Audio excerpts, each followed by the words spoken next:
Francis noong isang linggo at excited na tumuntog sa grade 1. Hindi nila matanggap ang nangyari sa anak. Lalo pa na kung silang alam na nakaalitan o naiisip na anumang dahilan para may manakit sa kanilang anak.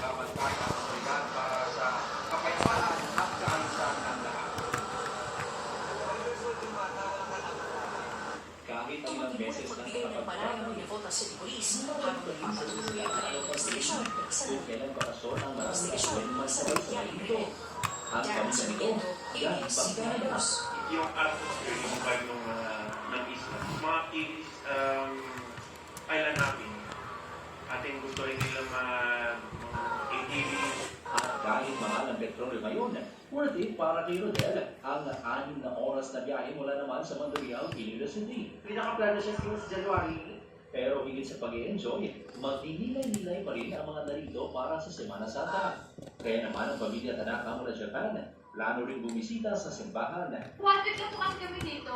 Saka pa ang talagang namin, maipasal po sila.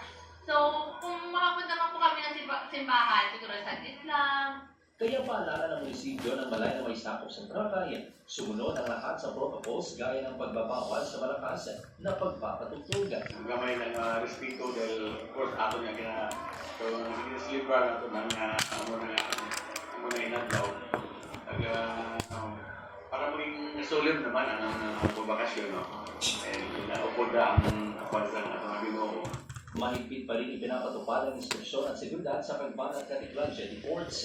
Kung pinagbabawal natin dyan ang unang-una, ang matatalas na bagay, mga pointed, ang mga baril na hindi, na tapos ang ibang mga natin, bawal din po dyan, yung mga flammable. Sa ngayon, mahigit 200 lighters, kutsilyo at iba pang patalis ang nakikita na ng otoridad. Sa talagang restoran, mahigit 19 na demonstrasya mula Marso 26 hanggang 29 at inaasahan na dahil nito hanggang Olympic Games. Nitong nakarang buwan, pinakamarami ang tulis ng Korea sa sunod ang mga galing Amerika. Those shots together just to make the Raptor. JP